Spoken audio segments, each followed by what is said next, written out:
Class This call is now being recorded. आज हिंदी साहित्य का इतिहास BHDC 131 के अंतर्गत आज हिंदी साहित्य का इतिहास आप लोगों को पुनः ये दूसरी क्लास है आप लोगों की। तो बच्चों, पिछली क्लास में हमने आदिकाल, भक्तिकाल, गीतकाल और आधुनिक काल, चारों कालखंडों को संक्षेप में बताते हुए आदिकाल के नामकरण की या उसके काल विभाजन की क्या क्या समस्याएं हैं और काल विभाजन को लेकर के विद्वानों के बीच क्या क्या चुनौतियां रहती हैं, उसका समाधान किस तरह से विद्वानों को करना पड़ता है, इस पर चर्चा की थी। आज इसी व्याख्यान को आगे बढ़ाते हुए हम BSDC 131 के अंतर्गत हिंदी साहित्य के इतिहास के प्रमुख रूप से आदिकाल पर बात करेंगे। तो आज के व्याख्यान का जो केंद्रीय विषय है वो हिंदी साहित्य का इतिहास है, जिसमें आदिकाल है। ठीक। और आदिकाल में आप लोगों ने जाना ही कि आदिकाल एक ऐसा कालखंड है जिसके नामकरण को लेकर के विद्वानों के बीच में काफी मतभेद रहा है और इन मतभेदों के पीछे जो प्रमुख कारण हैं वो कौन कौन से कारण हैं, किन कारणों से आदिकाल के नाम को लेकर के इतने सारे नाम हमारे सामने आते हैं, इस पर भी हमने चर्चा की थी। तो इसी चर्चा को और आगे बढ़ाते हुए आपका एक पुनरावलोकन कराते हुए आदिकाल का कि आचार्य रामचंद्र शुक्ल के अनुसार हिंदी साहित्य के आदिकाल को संवत 1050 से 1375 के मध्य व्यवस्थित किया गया है। और इस 300-325 वर्षों के कालखंड के अंतर्गत कौन कौन से प्रमुख रचनाकार हुए, उनकी रचनाएं कौन सी हैं, रचनाओं का विषय वस्तु क्या है और इसमें क्या प्रवेश था, क्या परिस्थितियां थी जिनको कहीं ना कहीं साहित्यकारों ने अपना विषय बनाया, इन सब पर विस्तार से चर्चा करेंगे। ठीक है। तो यदि कहीं पर आपको नहीं समझ में आता है या कुछ पूछना होता है तो क्लास के समापन के पहले या बीच में जब आप अपना क्वेश्चन इस पे छोड़िएगा, फिर हम उस पर बात भी कर लेंगे। ठीक है बच्चों। तो आज हम सबसे पहले आपसे इसके काल विभाजन पर बात करते हैं कि इसके नामकरण को लेकर के, काल विभाजन को लेकर के क्या क्या स्थितियां रही हैं, विद्वानों ने क्या क्या इसके बारे में कहा है। तो जैसा कि विदित है, पहले भी हमने आपको बताया था कि हिंदी साहित्य का जो काल विभाजन है और उसका नामकरण है, उसको लेकर के विद्वानों के मध्य कई सारे विचार हमारे सामने आते हैं, जिसमें सबसे पहला नाम डॉक्टर जॉर्ज गियर्शन का है। जॉर्ज गियर्शन ने सबसे पहले इसके काल विभाजन करने का प्रयास किया था। उन्होंने करीब 11 उपसर्गों में इसका नामकरण किया है, जिनमें सबसे पहले इन्होंने प्रारंभिक काल को चारण काल की संज्ञा दी, जिसे 700 से लेकर के 1300 के मध्य इन्होंने व्यवस्थित किया। इसी प्रकार से 15वीं शती का जो धार्मिक पुनर्जागरण एक नाम दिया, जायसी की प्रेम कविता इन्होंने तीसरा अध्याय का नाम रखा। फिर ब्रज का कृष्ण संप्रदाय या मुगल दरबार, तुलसीदास, रीतकाल, तुलसी के अन्य परवर्ती कवि, और फिर इसके बाद नवा जो इन्होंने नामकरण किया इसका 18वीं शताब्दी रखा। इसी प्रकार से कंपनी के शासनकाल में हिंदुस्तान और महारानी विक्टोरिया के शासनकाल में हिंदुस्तान, इस तरह से 11 अध्यायों में इन्होंने आदिकाल को या उस समय के संपूर्ण साहित्य के इतिहास को इन्होंने व्यवस्थित किया। जॉर्ज गियर्शन ही वो पहले व्यक्ति हैं जिन्होंने चारण काल, आदिकाल को चारण काल की संज्ञा दी। चारण काल के अंतर्गत उन्होंने कुल 9 कवियों को इसमें रखा था, जिनमें मुख्य रूप से पुण्य कवि खुमार सिंह, केदार कुमार पाल, अनन्य दास, चंद्र जगनिक, जोध और सारंगधर का इसमें विशेष रूप से उल्लेख होता है। गियर्शन ने अगर देखा जाए तो उन्होंने प्रवृत्तिगत काल विभाजन करने का प्रयास किया था और इसी आधार पर ही उन्होंने इसका नामकरण किया। इसी प्रकार से बच्चों, मिश्र बंधुओं का पूरा नाम आपको उनका पूरा नाम जानना चाहिए मिश्र बंधुओं का, कि उन्होंने गणेश बिहारी मिश्र, शुकदेव बिहारी मिश्र और श्याम बिहारी मिश्र तीनों सगे भाई थे जो मिश्र बंधु के नाम से जाने जाते हैं। और मिश्र बंधु विनोद नामक उन्होंने एक बृहद हिंदी साहित्य का इतिहास भी लिखा था। मिश्र बंधुओं ने भी काल विभाजन करने का प्रयास किया और मिश्र बंधुओं का जो काल विभाजन है उसे आप लोग नोट करते हुए चल सकते हैं, रिकॉर्ड कर सकते हैं। उन्होंने सर्वप्रथम इसे आदिकाल को ही प्रारंभिक काल की संज्ञा दी। उन्होंने कहा कि आदिकाल का जो चूँकि प्रारंभ है हिंदी साहित्य का और इसका जो पहला नाम है वो प्रारंभिक काल रखना ही सर्वाधिक उचित होगा। प्रारंभिक काल को उन्होंने 2 उपवर्गों में बाँटा, जिसमें पूर्व प्रारंभिक काल, जिसकी समय सीमा उन्होंने 1700 से 1343 विक्रम संवत सुनिश्चित किया, और उत्तरारंभिक काल को उन्होंने 1344 से 1444 विक्रम संवत तक बताया। दूसरा कालखंड उन्होंने माध्यमिक काल की संज्ञा दी, और माध्यमिक काल को भी उन्होंने दो उपसर्गों में बांटा। पहला उन्होंने पूर्व माध्यमिक काल कहा और दूसरा उन्होंने प्रौढ़ माध्यमिक काल की संज्ञा दी। पूर्व माध्यमिक काल की जो समय सीमा उन्होंने निर्धारित की वो 1445 से 1560 विक्रम संवत, और प्रौढ़ माध्यमिक काल को उन्होंने 1561 से 1680 विक्रम संवत तक बताया। इसी तरह तीसरा कालखंड जिसका नामकरण उन्होंने किया वो अलंकृत काल की संज्ञा दी। अलंकृत काल से अभिप्राय है रीत काल, और अलंकृत काल को भी उन्होंने 2 उपभागों में बांटा, जिसमें पूर्वालंकृत काल और उत्तरालंकृत काल। पूर्वालंकृत काल के अंतर्गत उन्होंने इसकी समय सीमा सुनिश्चित की 1681 से 1790 विक्रम संवत, और उत्तरालंकृत काल को उन्होंने 1791 से 1889 विक्रम संवत बताया। और अंतिम जो उन्होंने इसका नामकरण किया वो उन्होंने इसका परिवर्तन काल की संज्ञा दी, और परिवर्तन काल की जो उन्होंने समय सीमा बताई वो उसको भी अन्य कालखंडों की तरह 2 उपवर्गों में बांटा, और बांटते हुए फिर इन्होंने आगे सबसे अंतिम जो विभाजन किया वो वर्तमान काल, जिसे 1926 विक्रम संवत से अब तक उन्होंने बताया। तो इस तरह से डॉक्टर क्रिएशन के बाद विश्वबंधु ने 5 भागों में हिंदी साहित्य के इतिहास को व्यवस्थित किया, उसे विभाजित करके रखा हमारे सामने। इसी क्रम में फिर आचार्य रामचंद्र शुक्ल का काल विभाजन आता है, जिन्होंने संपूर्ण हिंदी साहित्य को 4 कालखंडों में व्यवस्थित बताया। सबसे पहले उन्होंने नाम दिया आदिकाल और वीर गाथा काल, यानी कि उन्होंने भी प्रत्येक कालखंड का 2 नाम दिया। पहले आदिकाल, फिर उसी को उन्होंने वीर गाथा काल भी कहा। दूसरा उन्होंने भक्ति काल या पूर्व मध्यकाल, और तीसरा उन्होंने रीतकाल या उत्तर मध्यकाल की संज्ञा दी, और आधुनिक काल को उन्होंने आधुनिक काल स्वीकार किया करने के साथ साथ गद्य काल की संज्ञा दी। तो इस तरह से प्रिय विद्यार्थियों, उन्होंने हिंदी साहित्य के इतिहास को 4 कालखंडों में विभक्त किया, जो 1050 से लेकर और लगभग 1984 तक अपने इतिहास ग्रंथ में उन्होंने उसका विभाजन करके रखा है। डॉक्टर रामकुमार वर्मा ने आचार्य रामचंद्र शुक्ल के बाद उनका जो काल विभाजन है वो अलोकनीय है। उन्होंने भी हिंदी साहित्य के इतिहास को 5 कालखंडों में विभक्त किया। सबसे पहले कालखंड का नाम उन्होंने संधि काल दिया। संधि काल को उन्होंने संवत 750 से 1000 ईस्वी तक बताया, और संधि काल के बाद उन्होंने चारण काल, दूसरे कालखंड का नाम चारण काल बताया, और चारण काल के बाद भक्ति काल, रीत काल, और रीत काल के बाद उन्होंने आधुनिक काल की संज्ञा दी। तो ज्यादातर इतिहासकारों ने खास करके आचार्य रामचंद्र शुक्ल के बाद उनका अनुकरण किया। पूर्णतः उनको छोड़ करके उनके आगे के इतिहासकारों ने कोई इतिहास ग्रंथ नहीं लिखा। तो आचार्य रामचंद्र शुक्ल के पूर्व जो इतिहास में काल विभाजन का प्रयास हुआ था वो वैज्ञानिक दृष्टि से या साहित्य की जो वास्तविक कसौटियां हैं उन पर उतनी खरी नहीं उतरती है। यही कारण है कि आचार्य रामचंद्र शुक्ल के बाद इतिहास को एक नई गति मिलती इतिहास लेखन को, और उस ग्रंथ को आधार बना करके बहुतायत लोगों ने इतिहास ग्रंथ लिखा। इस संदर्भ में गणपत चंद्र गुप्त का काल विभाजन भी द्रष्टव्य है। डॉक्टर गणपत चंद्र गुप्त ने हिंदी साहित्य के इतिहास के काल विभाजन के सर्वप्रथम कालखंड को आदिकाल की संज्ञा दी, जिसे 1184 ईस्वी से 1350 ईस्वी तक उन्होंने माना। दूसरा कालखंड उन्होंने पूर्व मध्यकाल बताया, तीसरा उत्तर मध्यकाल, और चौथा कालखंड उन्होंने आधुनिक काल की संज्ञा से विभूषित किया।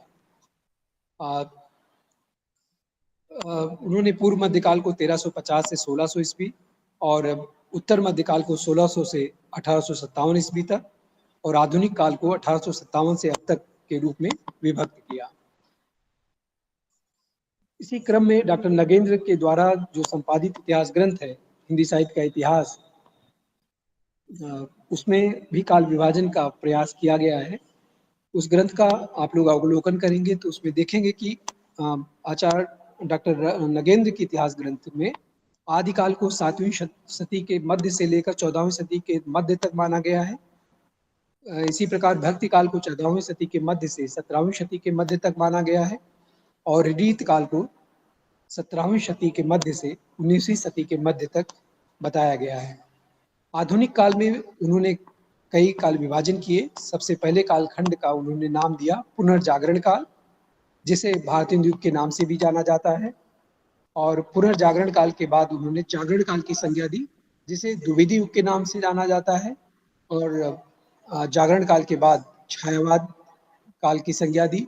छायावाद के बाद प्रगतिवाद, प्रगतिवाद के बाद प्रयोगवाद और छायावाद के बाद प्रगतिवाद, या उनके इतिहास ग्रंथ में उसको छायावादोत्तर काव्य कह दिया गया है, जिसको दो उपभागों में बांट दिया है उन्होंने। एक तो प्रगति काव्य, दूसरा प्रयोग काव्य या नवलेखन उसको कह सकते हैं।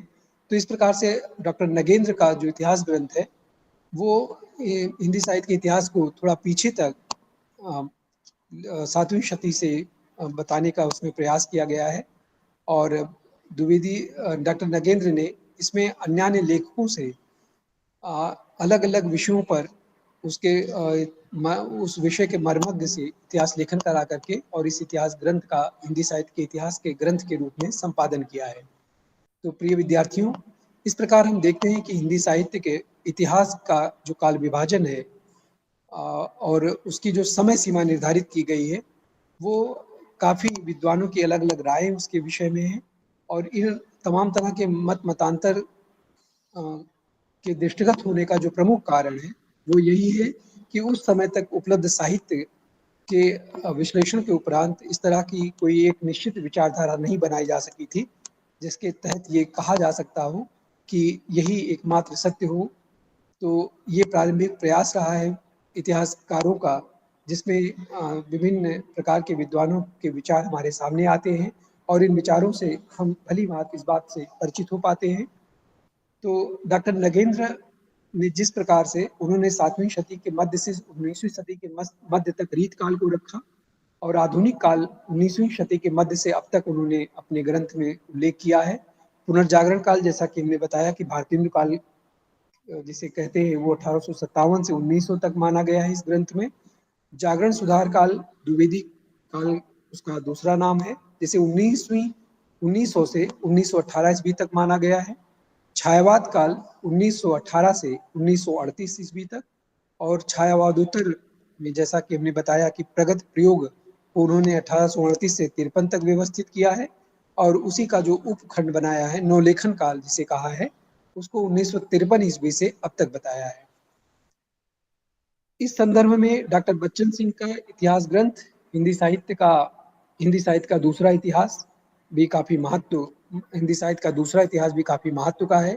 डॉक्टर बच्चन सिंह ने हिंदी साहित्य के दूसरे इतिहास में हिंदी साहित्य के इतिहास के काल विभाजन और उसकी समय सीमा निर्धारित करने का प्रयास किया है।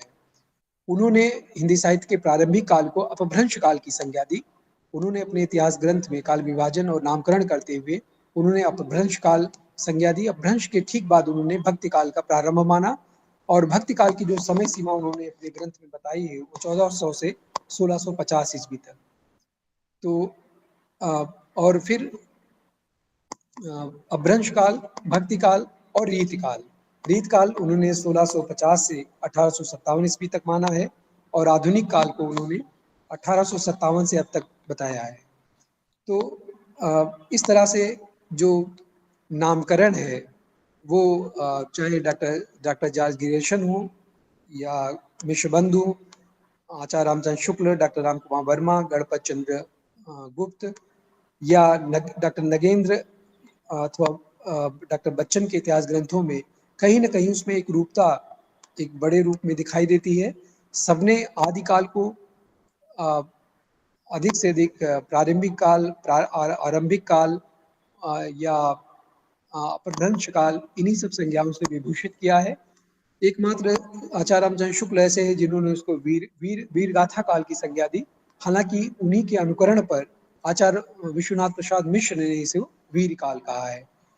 तो आदिकाल के नामकरण को लेकर के विद्वानों के बीच इतने सारे मतभेद हमारे सामने आते हैं, और हमें इनको केवल इन मतभेदों के बारे में केवल जानकारी रखना है। बस ये जानना जरूरी है कि किन किन विद्वानों ने आदिकाल के नाम को लेकर के अपना क्या क्या सुझाव दिया है। क्योंकि जो प्रश्न आता है, चाहे टीजीटी, पीजीटी या नेट की परीक्षाओं में, और विशेष रूप से आपको जो स्नातक स्तर की परीक्षा देनी है उसमें भी, तो नामकरण और उसके काल विभाजन संबंधी विचारों पर अपना मत व्यक्त करिए या उस पर प्रकाश डालिए, इस तरह के प्रश्न आते हैं तो उनका हल करना आपके लिए आसान हो जाता है यदि आप अलग अलग विद्वानों के जो मत है, उनके जो विचार और दृष्टिकोण है, उनसे आप अवगत हो।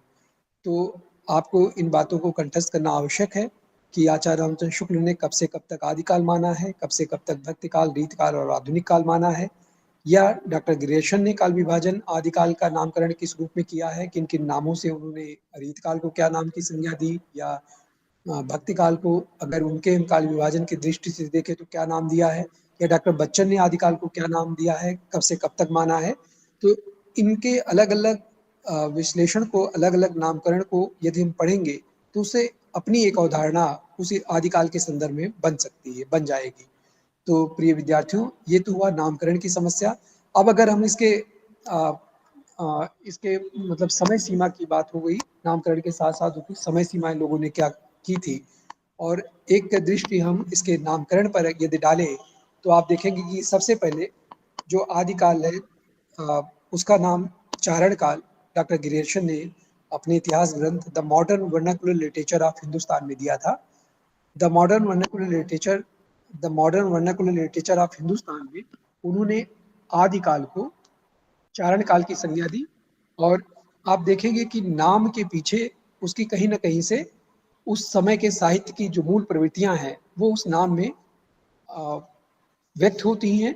और किसी भी कालखंड का जो नाम का बहुत वैज्ञानिक आधार है वो यही होना चाहिए कि उस समय जो साहित्य उपलब्ध था, उस साहित्य में जो विद्यमान, जो उपस्थित उसमें प्रवृत्तियां थी, क्या उनको ध्यान में रख करके उस कालखंड का नामकरण किया गया है।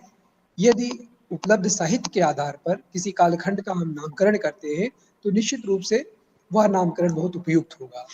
डॉक्टर जॉर्ज गिरियर्सन ने आदिकाल को चारण काल की संज्ञा दी, और इसी प्रकार से डॉक्टर गिरियर्सन के अलावा प्रारंभिक काल डॉक्टर मिश्र बंधुओं ने दिया। मिश्र बंधुओं ने इसे प्रारंभिक काल कहा। तो एक नाम आपने देखा कि चारण काल, दूसरा नाम इसका नामकरण होता है प्रारंभिक काल के रूप में, और तीसरा महावीर प्रसाद द्विवेदी जी का नामकरण आता है बीज वपन काल। और इसी क्रम में आचार्य रामचंद्र शुक्ल ने इसे वीरगाथा काल की संज्ञा दी। राहुल संस्कृत्यायन ने आदिकाल को सिद्ध सामंत काल कहा, आचार्य विश्वनाथ प्रसाद मिश्र ने वीर काल कहा, और डॉक्टर राम कुमार वर्मा ने इसको संधि काल एवं चारण काल की संज्ञा दी। यानी कि उन्होंने डॉक्टर जॉर्ज गिरियर्सन के चारण काल को चारण काल तो स्वीकार किया, पर उसमें उन्होंने संधि और जोड़ दिया। मतलब एक ऐसा दौर था जब किसी मूल प्रवृत्ति पूरी तरह से स्पष्ट रूप में हमारे सामने नहीं आ रही थी, और उनको लगता था कि कुछ एक नई विचारधारा यहाँ से शुरू हो रही है, एक नया साहित्य, एक नई तरह की रचना यहाँ से की जा रही है, और उसके पूर्व में दोनों के बीच का वो एक तरह से शून्य काल की स्थिति थी। तो उन्होंने इसको संधि काल और चारण काल की संज्ञा दी। चारण काल, जैसा कि आप जानते हैं कि ज्यादातर जो आदिकालीन कवि हैं वो किसी न किसी राजा महाराजा के दरबार में रहते थे और वहां रह करके ही रचनाएं करते थे। और निश्चित रूप से जिसके शरण में रह करके एक साहित्यकार अपनी जीविका चलाता हो, अपने परिवार का भरण पोषण करता हो, तो उसके प्रति उसका झुकाव या उसके विषय में विवाद कहने की उसकी स्थिति नहीं रहती है। वो उससे प्रभावित होकर के ही साहित्य रचना करता था। इसीलिए उसमें अतिशयोक्त प्रशंसा की तमाम उद्धरण उसमें काव्य में आपको दिखाई देंगे। तो इसी प्रकार डॉक्टर राम कुमार वर्मा के बाद आचार्य प्रसाद द्विवेदी ने तो इसे आदिकाल कहा ही था। आदि मतलब प्रारंभिक काल। उसका भी जो शाब्दिक अर्थ हुआ वो एक तरह से हिंदी का प्रारंभिक काल का ही था, और सुमन राजे ने इसे आधार काल की संज्ञा दी। तो आदिकाल एक ऐसा कालखंड है जिसके विषय में अलग अलग विद्वानों ने अलग अलग नाम सुझाए हैं। ऐसा जब भी कोई नया कार्य किया जाता है या किसी नई तरह के युग की शुरुआत होती है, नई तरह की प्रवृत्ति की शुरुआत होती है, तो उसमें बहुत सारे मत मतांतर हमारे सामने आते हैं। हमें केवल इनका अध्ययन करना है, इनको बस ये एक बार देख लेना है कि किन किन लोगों ने क्या क्या कहा है। हमारी परीक्षा की दृष्टि से इतना ही आपके लिए काफी लाभप्रद रहेगा। एक प्रश्न इसमें और बनता है कि कौन सा आ, आ, मतलब नाम, जैसे अन्य कालखंडों का आदिकाल के अलावा एक रीत कालखंड ऐसा है जिसमें नामकरण को लेकर के उसमें भी विद्वानों ने अलग अलग नाम सुझाए हैं, जबकि भक्ति काल के विषय में या आधुनिक काल के विषय में अधिक नाम नहीं मिलते हैं, एक दो नामों को छोड़ करके। अब इसमें डॉक्टर जॉर्ज ग्रेशन ने, आप जैसा कि उन्होंने आदिकाल के लिए चारण काल का नाम सुझाया था, उसी प्रकार से डॉक्टर जॉर्ज ग्रेशन ने रीत काल को उन्होंने रीत काव्य की संज्ञा दी। यानी कि जो रीत काव्य आप लोग रीत काल जिसे आप कहते हैं उसको उन्होंने रीत काव्य कहा।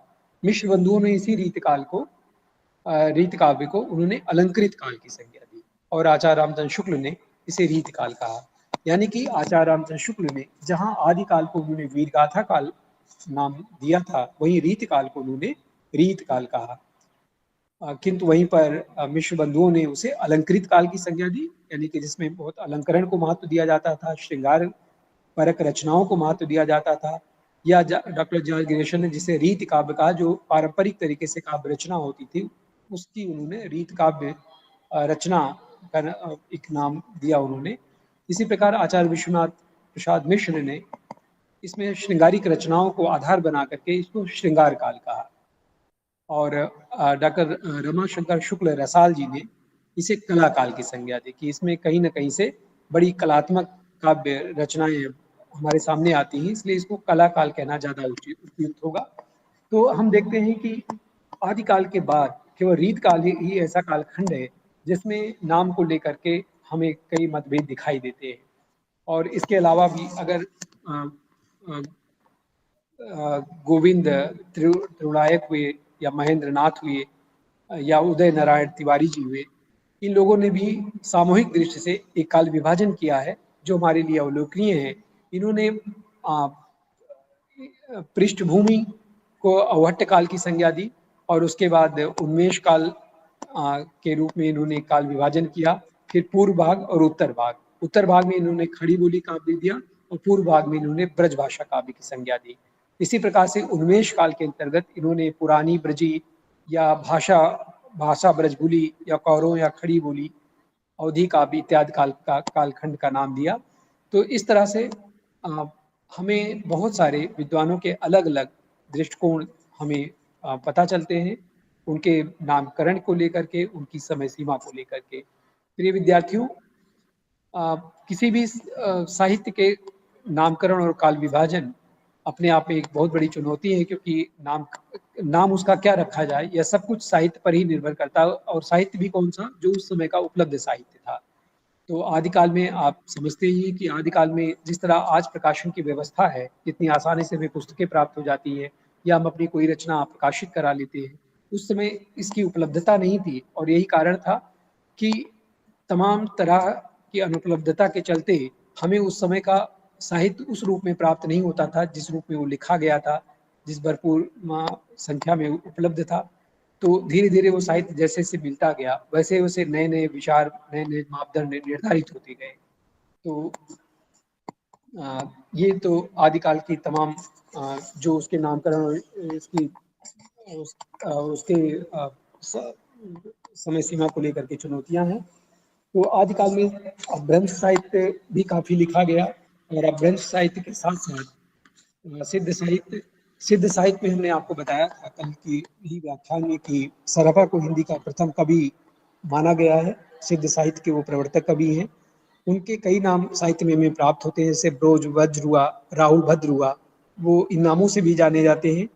और इनमें सबसे पहले सरापाद ही हैं, सरापाद को ही सरापा भी कहते हैं। सिद्धों ने बौद्ध धर्म के वज्रयान तत्व का प्रचार करने के लिए जो साहित्य जनभाषा में लिखा था, वो हिंदी में सिद्ध साहित्य के रूप में वही जाना जाता है। और वज्रयान का जो केंद्र था वो श्री पर्वत पर रहा था, और सहजानियों को की जो भाषा थी वो संध्या भाषा कहलाती थी। कुछ विद्वानों ने संध्या भाषा का जो अर्थ बताया है बच्चों, वह एक ऐसी भाषा से बताया है कि जिसमें प्रकाश और अंधकार का मिश्रण हो, ज्ञान के आलोक में उसकी सारी बातें स्पष्ट हो जाती हूँ। ऐसी रचना को संध्या भाषा के नाम से विभूषित किया। कुछ विद्वानों ने संध्या भाषा का जो अर्थ है उसको अभिषंद कहा या अभिप्रायुक्त वाणी बताया। पंडित विधुशेखर शास्त्री ने बताया कि मूल शब्द संध्या भाषा नहीं है बल्कि संध्या भाषा रहा होगा, जिससे आगे चल करके वो संध्या हो गया होगा। तो इस प्रकार से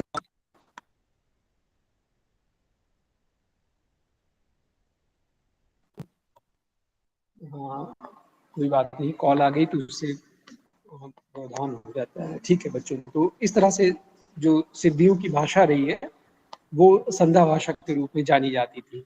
संध्या भाषा में ज्योतिरीश्वर ठाकुर रचित वर्ण रत्नाकर बहुत महत्व रखता है। ये 14वीं शताब्दी का मैथिल ग्रंथ में के रूप में लिखा गया, जिसमें 84 सिद्धों का नाम बताया गया है। सहज यानियों में संध्या भाषा का प्रभाव संत कवियों पर भी काफी पड़ा, और जो उलटवासियां हमें दिखाई देती हैं उसके लिखने की शुरुआत भी सबसे पहले वहीं से हुई। राहुल सांस्कृत्यायन ने सरापात का समय 769 ईस्वी बताया है। विनयतोष भट्टाचार्य ने सरापात का समय इनसे भिन्न बताया है, और इनके लोग बताते हैं कि दोहा कोश इनका सर्वाधिक प्रसिद्ध ग्रंथ है, लेकिन इनके ग्रंथों की संख्या विद्वानों के द्वारा करीब 32 बताई गई है। महामहोपाध्याय हर प्रसाद शास्त्री द्वारा संपादित जो बौद्ध गान वो दोहा है, उसमें सरापाद और कृष्णाचार्य का दोहा संग्रहित किया गया है। बौद्ध गान वो दोहा में संग्रहित पुस्तकों की जो भाषा है वो प्राचीन बंगला कही गई है उसे। दोहा कोश का संपादन आगे चल करके डॉक्टर प्रबोध चंद्र बागची ने किया था। तो आपके लिए ये जानना आवश्यक है, दोहा कोश में चूंकि उनकी रचनाओं, समग्र रचनाओं का संकलन है, जिसका संपादन प्रबोध चंद्र जी ने किया था, और इसमें सरापात के साथ साथ कनापा और तिल्लोपा इनके भी दोहे संग्रहित हैं दोहा कोश में।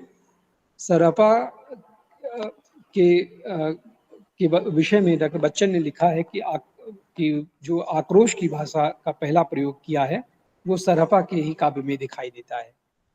तो यानी कि वहाँ तात्कालिक परिवेश को लेकर के, उस समय की सामाजिक स्थितियों को लेकर के, या सामाजिक जो तमाम विभेद था, अंतर था विद्यमान समाज में, उसको लेकर के इनके काव्य में एक आक्रोश दिखाई देता है। इसकी जो पहली अभिव्यक्ति है वो सरापा में दिखाई देती है।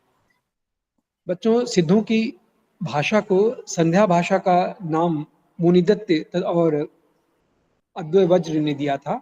अद्वैय वज्र और मुनिदत्त को इसका श्रेय जाता है कि जो संध्या भाषा का अन्वेषण हुआ, जो खोज हुआ या नामकरण हुआ, उसे मुनिदत्त जी ने दिया, और उन्हीं के साथ अद्वैय वज्र का भी नाम इससे जुड़ा हुआ है।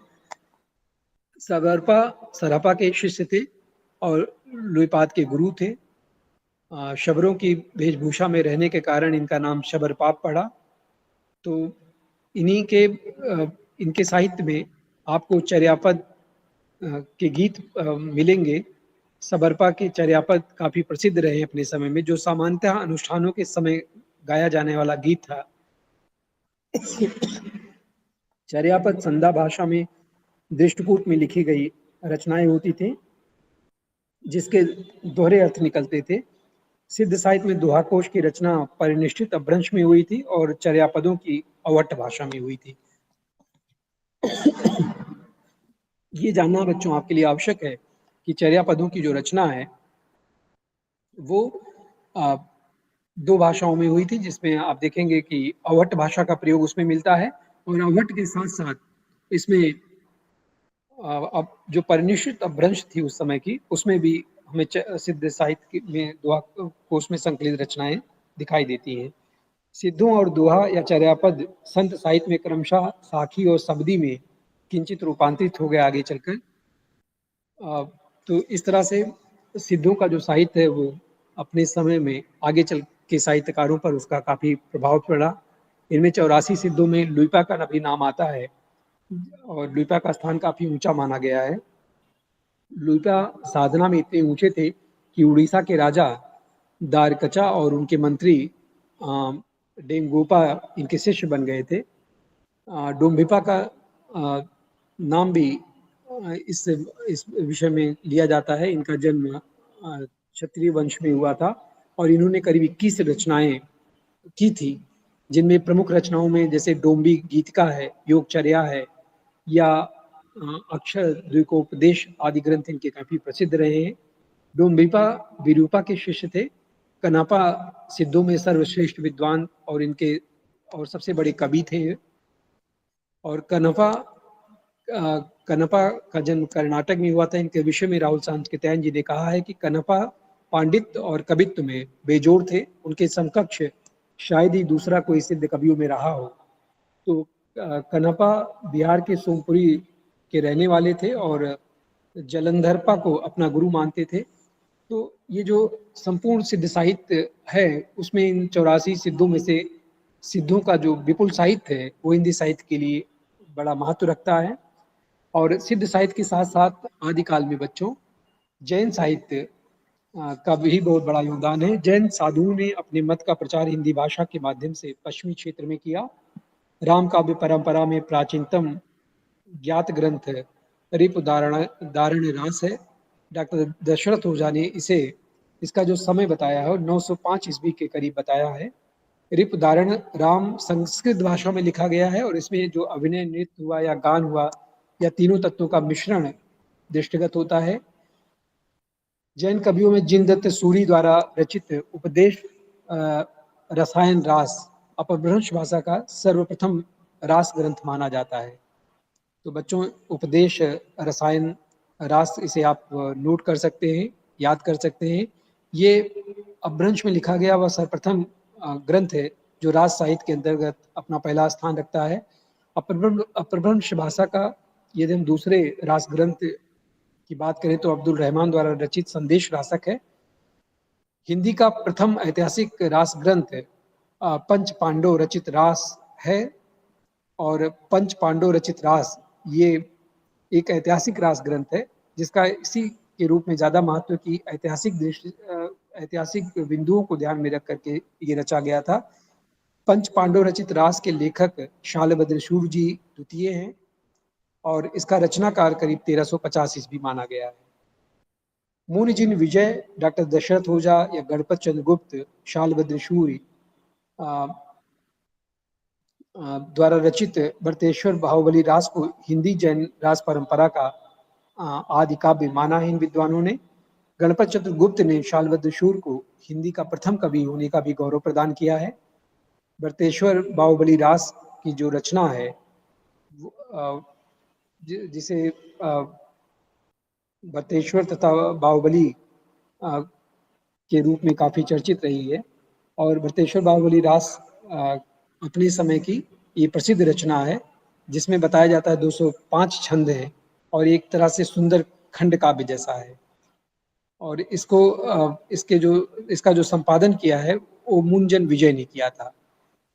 प्रसिद्ध एक जैन आचार्य देवसेन है जिनका नाम आप लोगों ने सुना होगा। उनकी महत्वपूर्ण रचना है श्रावकाचार जिसे डॉक्टर नगेंद्र ने हिंदी की प्रथम रचना माना है।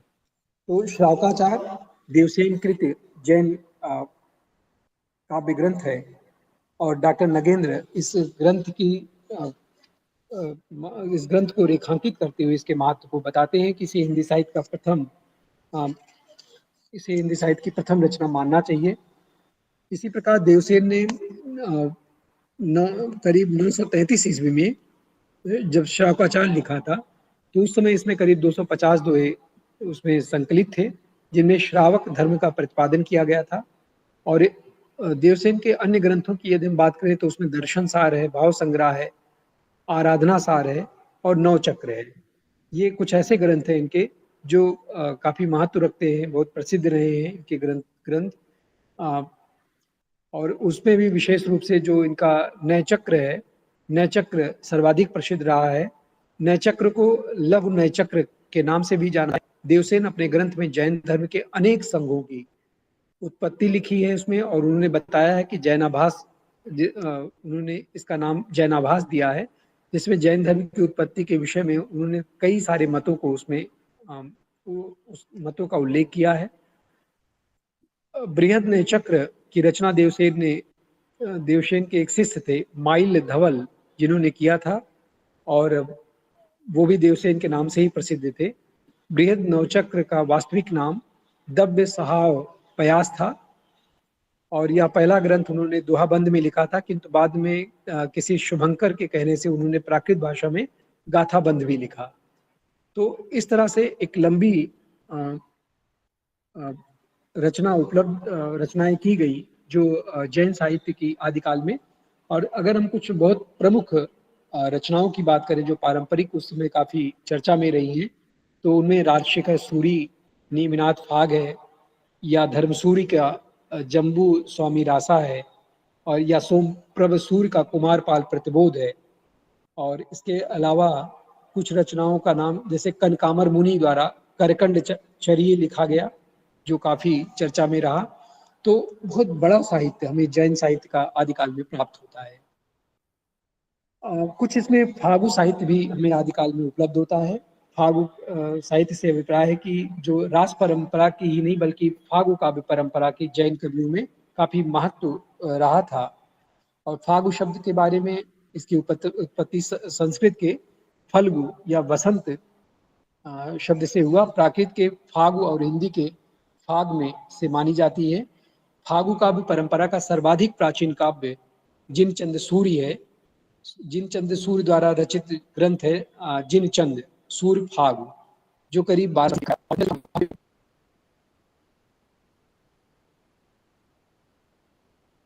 कई सारे गीतों का उसमें उल्लेख किया है उन्होंने। फागु काव्य का अर्थ होता है, अगर उसको हम खड़ी बोली में सीधा सीधा कहें तो वसंत ऋतु का काव्य इसे आप कह सकते हैं। तो फागु काव्य यानी कि वसंत ऋतु का काव्य। जिनचंद सूर्य में करीब 25 छंद हैं, जिसमें सिरथूल भद्र फागु काव्य का सर्वाधिक सुंदर काव्य माना जाता है। और श्री नेमिनाथ फागु की रचना भी उस समय राजशेखर सूरी ने किया था। तो इस तरह से जैन साहित्य में फागु काव्य हमें अच्छी संख्या में प्राप्त होता है। कई लोगों ने फागु काव्य उसमें लिखा था। बसंत विलास फागु करीब 84 छंदों में रचित एक श्रृंगारिक काव्य है, जिसमें बसंत और स्त्रियों पर उसके विलासपूर्ण प्रभाव का मनोहारी चित्रण किया गया।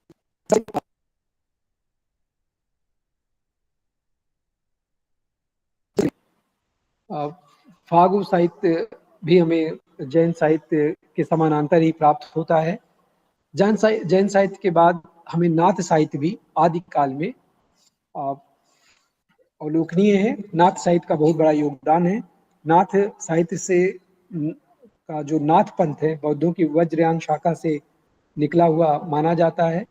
गोरखनाथ ने पतंजल के उच्च लक्ष्य ईश्वर प्राप्ति को लेकर हठ योग का प्रवर्तन किया था।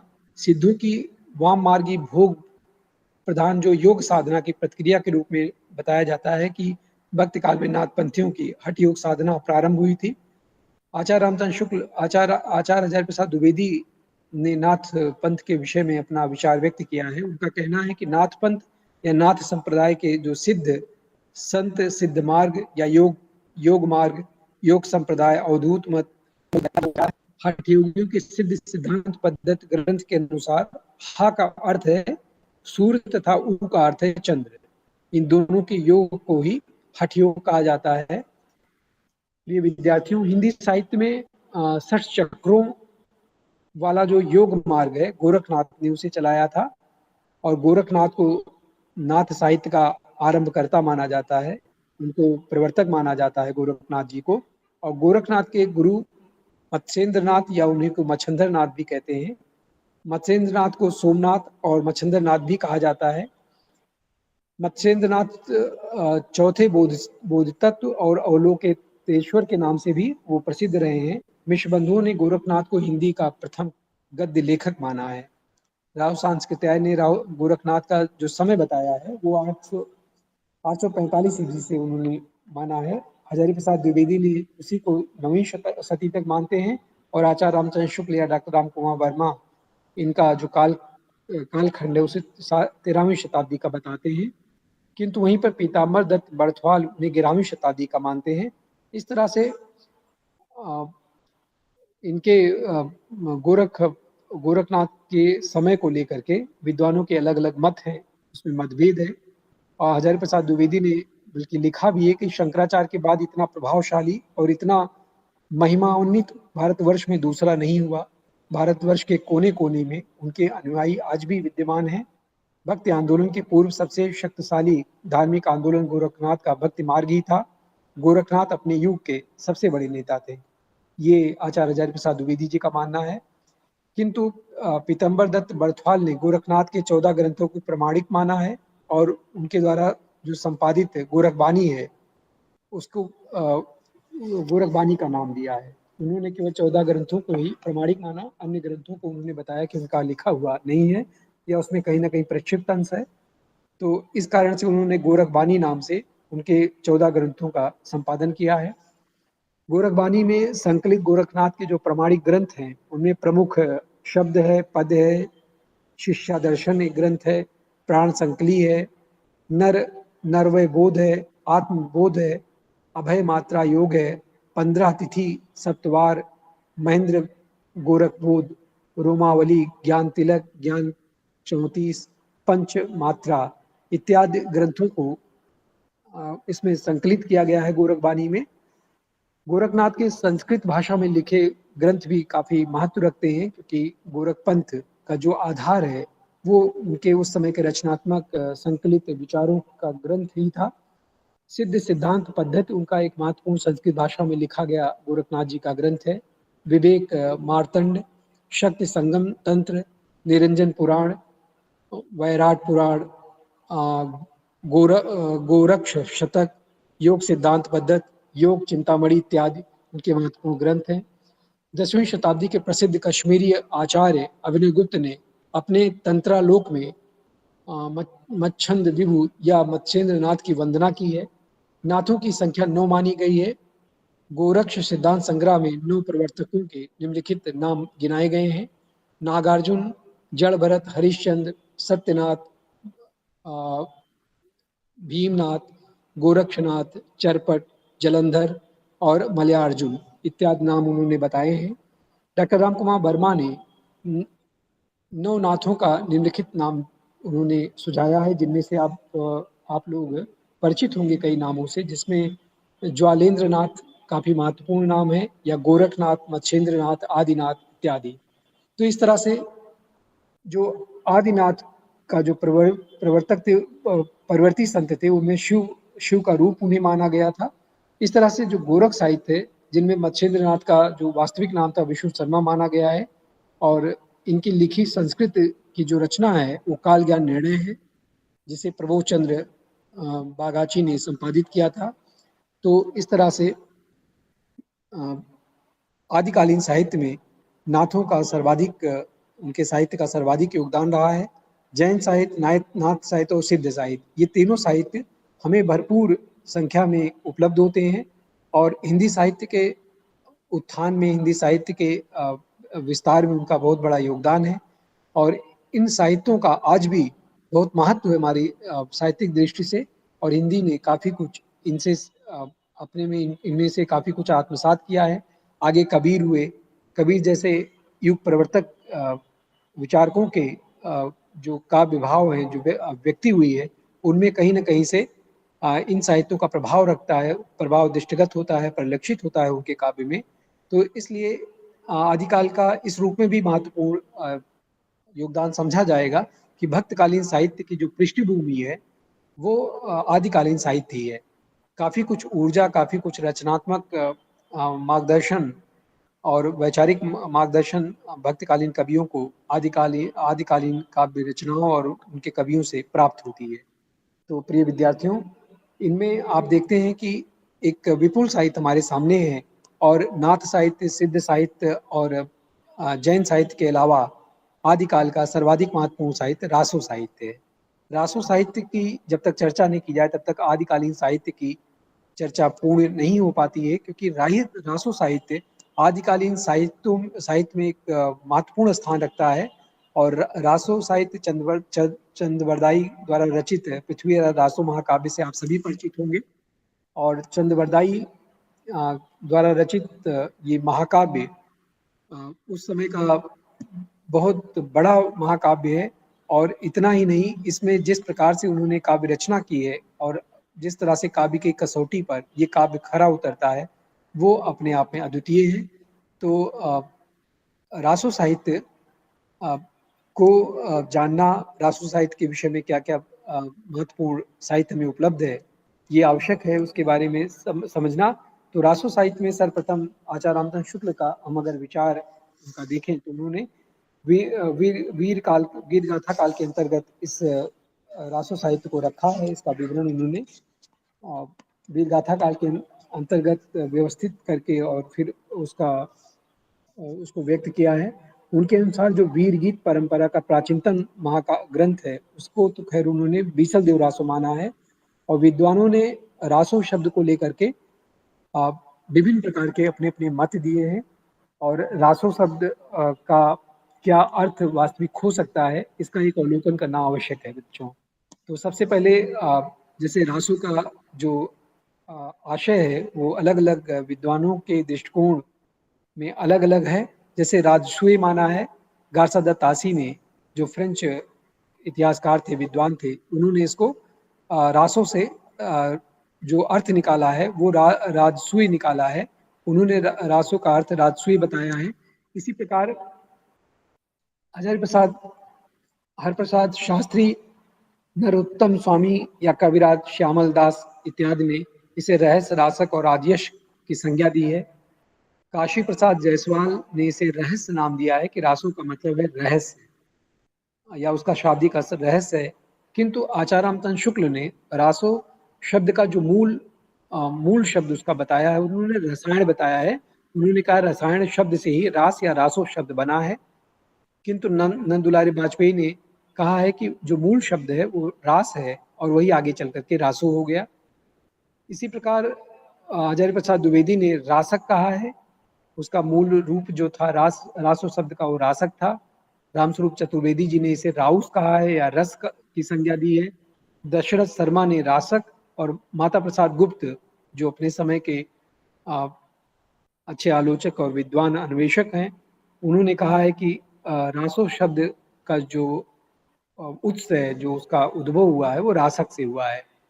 किंतु आलोचक और इतिहासकार गणपत चंद्र गुप्त ने रासक की उत्पत्ति उन्होंने रास, फिर रासा, फिर रास, फिर रासो, यानी कि उन्होंने एक विकास क्रम के रूप में देखा है।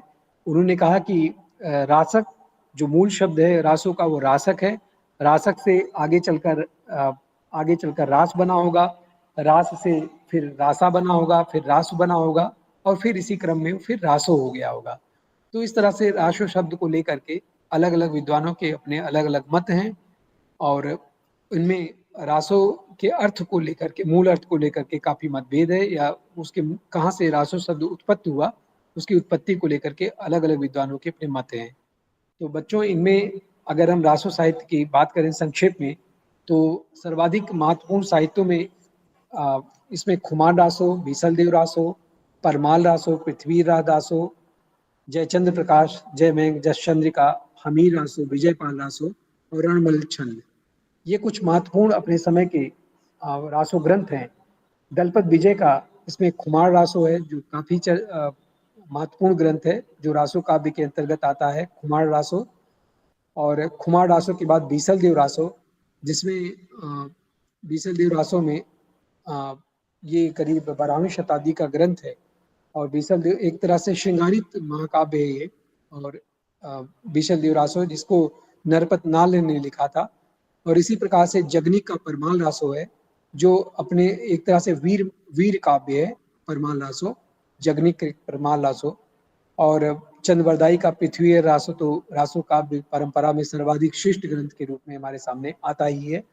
इसी प्रकार से जयमेघ जसचंद्रिका या जयचंद्र प्रकाश, जिसको केदार भट्ट ने लिखा था, और जयमेघ जसचंद्रिका मधुकर भट्ट ने लिखा था। और फिर शारंगधर का महत्वपूर्ण ग्रंथ है हमीर रासो, रासो काव्य परंपरा का ये भी बहुत प्रसिद्ध ग्रंथ है अपने समय का।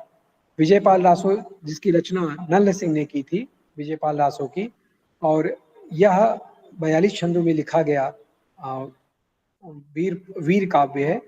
और इसमें वीर गीत, ज्यादातर इसमें आपको वीर गीत मिलेंगे। इसी प्रकार से श्रीधर का रणमल्ल छंद, जिसे 1454 की रचना मानी जाती है, एक तरह से वीर काव्य है जिसमें कुल 70 छंद हैं और ये डिंगल भाषा में लिखा गया था और इसमें भी वीर गीत ही हैं। तो इस प्रकार से रासो साहित्य काफी समृद्धशाली साहित्य रहा है आदिकालीन काव्य में। तो रामचंद्र शुक्ल ने इसमें चंद्रवरदाई जिन्होंने पृथ्वीराज रासो लिखा था, उनको हिंदी का पहला कवि माना है, उनको हिंदी का प्रथम कवि के नाम से विभूषित किया है। और उन्होंने कहा है कि हिंदी का जो प्रथम महाकाव्य लिखने का प्रयास किया गया है वो चंद्रवरदाई जी ने किया है। मिश्र बंधुओं ने वहीं पर हिंदी का जो वास्तविक प्रथम महाकाव्य माना है वो महाकवि तो चंद्रवरदाई को उन्होंने माना है, लेकिन उनके काव्य का उल्लेख नहीं किया है कि प्रथम काव्य ही पृथ्वीराज रासो है।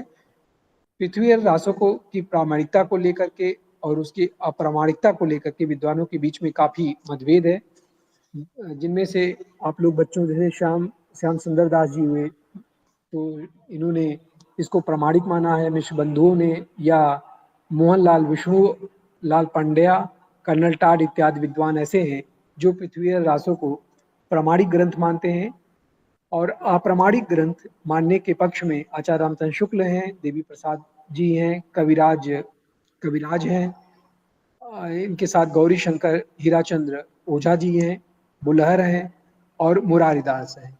इन लोगों ने इसको अप्रामाणिक ग्रंथ माना है। इनका कहना है कि पृथ्वीराज रासो एक अप्रामाणिक ग्रंथ है और इसे क्योंकि इसका कोई प्रमाणिक साक्ष्य नहीं मिलता है कि इस ग्रंथ की रचना चंद्रवरदाई ने ही की थी। इसमें काफी कुछ प्रस्तुत अंश हमें दिखाई देता है। तो इस प्रकार उनका इसमें विद्वानों में एक मतभेद हो जाता है कि बाबू श्याम सुंदर दास जहाँ इसे प्रमाणिक मानते हैं वहीं आचार्य रामचंद्र शुक्ल जी इसे अप्रमाणिक मानते हैं। इसी प्रकार से कुछ विद्वानों में वो भी विद्वान हैं जो इसे ना तो पूर्णतया प्रमाणिक मानते हैं ना पूर्णतया अप्रमाणिक मानते हैं।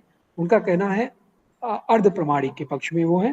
और अर्ध प्रमाणिक विद्वानों में मुनिजन विजय हैं, आचार्य जयप्रसाद द्विवेदी जी भी इसे अर्ध प्रमाणिक मानते हैं, और डॉक्टर सुनीत कुमार चटर्जी जो भाषाविद रहे हैं, या डॉक्टर दशरथ ओझा जी, ये ऐसे विद्वान हैं जो इसे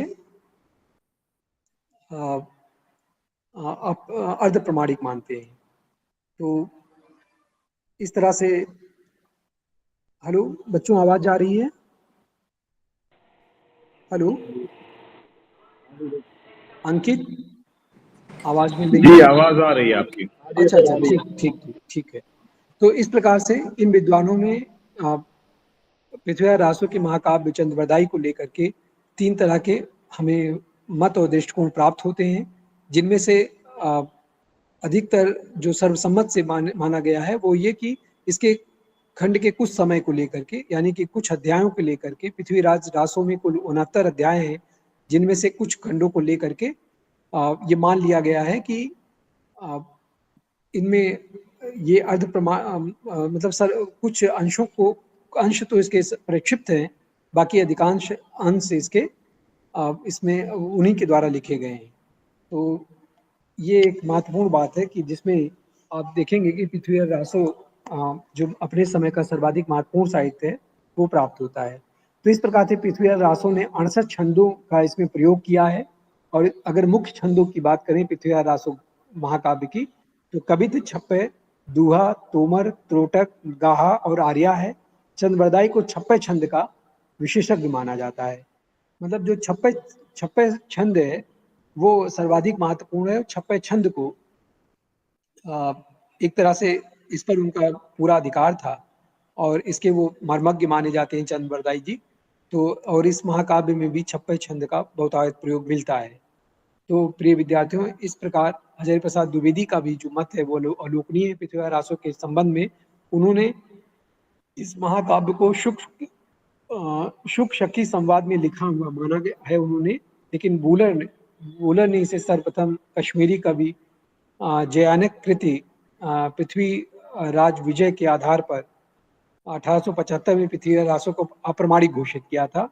वूलर का आरोप यह था कि पृथ्वीराज विजय ग्रंथ के अवलोकन से यह स्पष्ट हो जाता है कि पृथ्वीराज रासो एक अप्रमाणिक ग्रंथ है।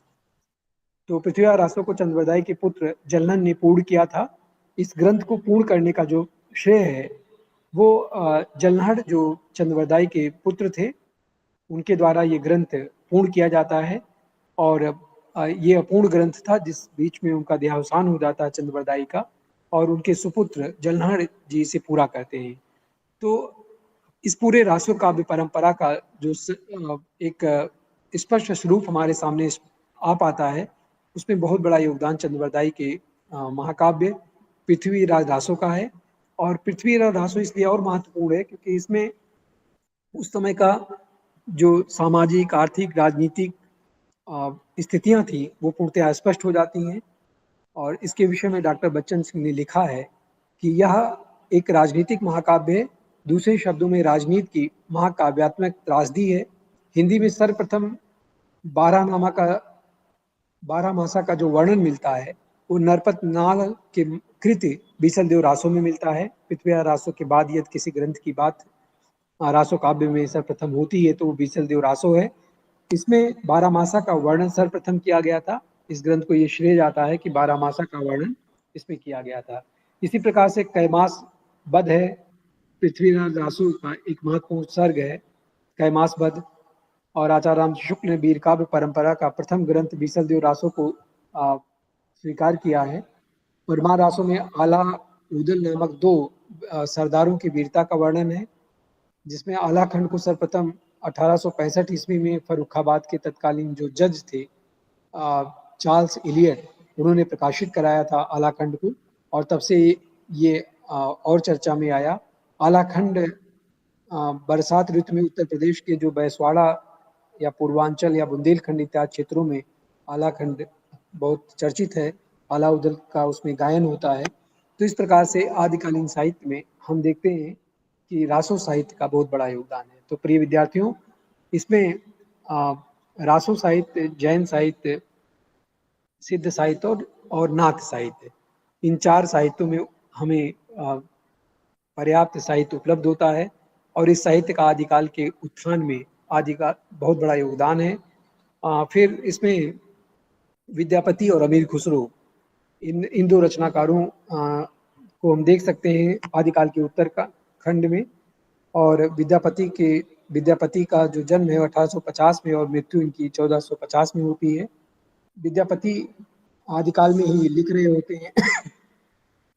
भाषिक दृष्टि से अगर देखें तो उनके ग्रंथों में जैसे शिव सर्वस्व सार जो संस्कृत में लिखा था, जिसको उन्होंने कीर्तलता या कीर्त पताका, आगे चल करके दुर्गा भक्त तरणंगिनी, इस तरह से उनकी कुछ रचनाएं प्रकाश में आती हैं। विद्यापति तिरहुत के राजा शिव सिंह और कीर्ति सिंह के दरबारी कवि थे। तो विद्यापति और अमीर खुसरो 2 एक तरह से आदिकाल के बिल्कुल उत्तर कालखंड में जिनकी रचनाएं अवलोकन में आती हैं और उसके बाद फिर भक्ति काल का प्रारंभ हो जाता है। तो इस तरह से विद्यार्थियों, आदिकालीन जो साहित्य है जिसकी शुरुआत संवत 1050 से लेकर 1375 तक होती है, उसके अंतर्गत आपने देखा कि 4 प्रमुख प्रवृत्तियों को ध्यान में रख करके एक विपुल साहित्य हमारे सामने आता है। हमें इसमें बस इस बात का ध्यान रखना है कि आदिकालीन साहित्य में इन 4 प्रवृत्तियों में क्या क्या साहित्य हमें प्राप्त होता है, कौन कौन से प्रमुख रचनाकार हैं, कौन कौन सी प्रमुख प्रवृत्तियां हैं, और साथ ही आदिकाल के समय सीमा और नामकरण को लेकर के विद्वानों के बीच में क्या मत मतांतर है, उनका अवलोकन करना है, उन्हीं का अध्ययन करना है। और इसके बाद एकदम आदिकाल के समापन के समय 2 प्रमुख रचनाकार हमारे सामने आते हैं, जिनमें अमीर खुसरो और विद्यापति प्रमुख हैं। अमीर खुसरो और विद्यापति के विषय में हम लोग अगले व्याख्यान में, जो व्याख्यान कल होगा ठीक 12 बजे, उसमें विद्यापति और अमीर खुसरो पर बातचीत करते हुए फिर हम लोग भक्ति काल की पूर्व पीठिका का अवलोकन करेंगे और उसके बाद भक्ति काल पर अपना व्याख्यान देंगे। तो आप लोग कोशिश करिएगा कि ठीक 12 बजे कल फिर हम लोग इसी लिंक पर जुड़ेंगे। ठीक है बच्चों? और आप लोगों को कोई समस्या हो, कुछ पूछना हो तो आप उसके विषय में भी क्वेश्चन आप हमें इस पर डिस्क्रिप्शन में डाल दीजिएगा, तो उस पर जवाब वहाँ भी हम बोल के आपको दे देंगे। ठीक है बच्चों? Okay sir. हाँ ठीक है। तो आप लोग एक बार खुद भी आपके यहाँ जो पाठ्य पुस्तक है उसका एक बार रीडिंग करते हुए चलेंगे, और फिर यहाँ पर आप सुनेंगे तो उससे ये रहेगा कि थोड़ा सा आपको बिना ज़्यादा समय दिए वो याद होता चलेगा। ठीक? तो परीक्षा की दृष्टि से ये ज़रूरी है कि जो पाठ्य पुस्तक आपके लिए है, जिनके पास पाठ्य पुस्तक ना मिली हो तो इग्नू का जो ई कंटेंट है उस पर सारी सामग्री उपलब्ध है। आप ई कंटेंट डाउनलोड कर लीजिए और उससे आप उसको पढ़ते चलिए। आद्योपांत उसका अध्ययन करना आवश्यक है आपके लिए। ठीक है? तो अपना BSDC 131 का जो हिंदी साहित्य का संपूर्ण पाठ्यक्रम आपके लिए है, उसका अवलोकन करके उसके बाद क्लास करेंगे तो आपके लिए ज़्यादा फायदा होगा। ठीक है? तो कल हम लोग फिर ठीक